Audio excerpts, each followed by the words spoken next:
Korea best not make any more threats to the United States. They will be met with fire and fury like the world has never seen. The president, again, as commander-in-chief, I think he felt it necessary to issue a very strong statement directly to North Korea.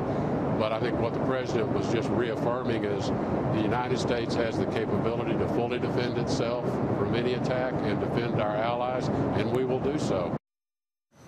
Well, that was Donald Trump's Secretary of State trying to decode the president's bellicose war rhetoric yesterday.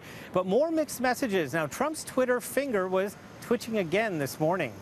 So the president writing, "My first order as president was to renovate and modernize our nuclear arsenal. It is now far strong and more powerful than ever before. Hopefully, we will never have to use this power, but there will never be a time that we are not the most powerful nation in the world." And with North Korea now threatening to strike the U.S. territory of Guam, we want to welcome North Korean expert Tina Park from the Munk School of Global Affairs. So Trump had an opportunity today to actually calm things down. But then he sent out this tweet boasting about his nuclear arsenal. So did that do damage, or is that just helping the cause and the threat back to North Korea? I think Mr. Trump's tweets in general have not been very helpful in terms of de-escalating tensions on the Korean Peninsula.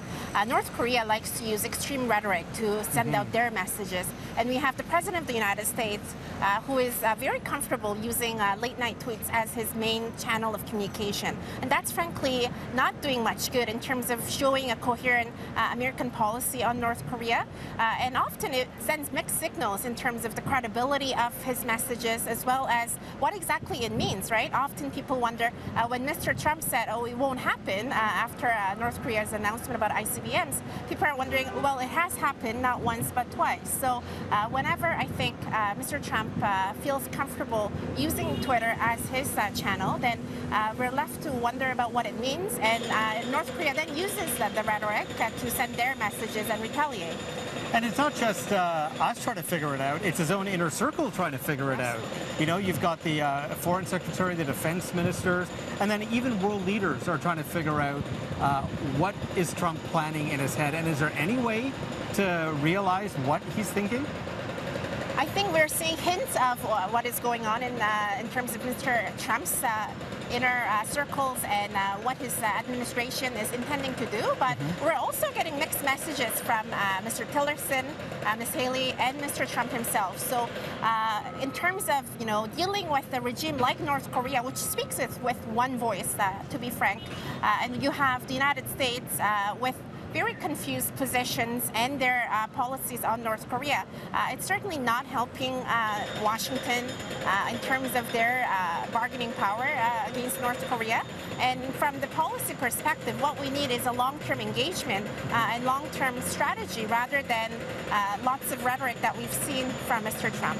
Why do you think he's doing this? Why do you think he's using these words, fire and fury, right now? I mean, yes, we've seen missile tests, and this leak came out in the Washington Post about possibly a nuclear head that the North Koreans may possess. Is this an overreaction from Trump, or is this calculated? I think Mr. Trump likes to use, you know, extreme language in general to express his feelings. And that's great, but when you're dealing with North Korea, which is a regime that has a very significant military capability, and, you know, there's a lot of room for misinterpretation when Mr. Trump uses terms like fire and fury.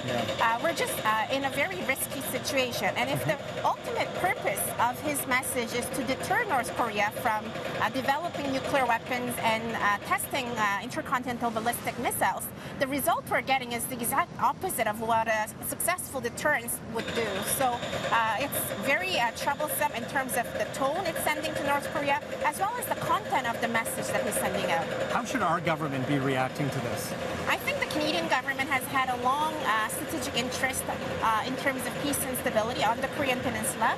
We were one of the main contributors when the Korean War broke out and sent the third largest troop contingent to Korea. So Canada and Korea certainly have very significant relationships in terms of trade and defense and immigration as we speak.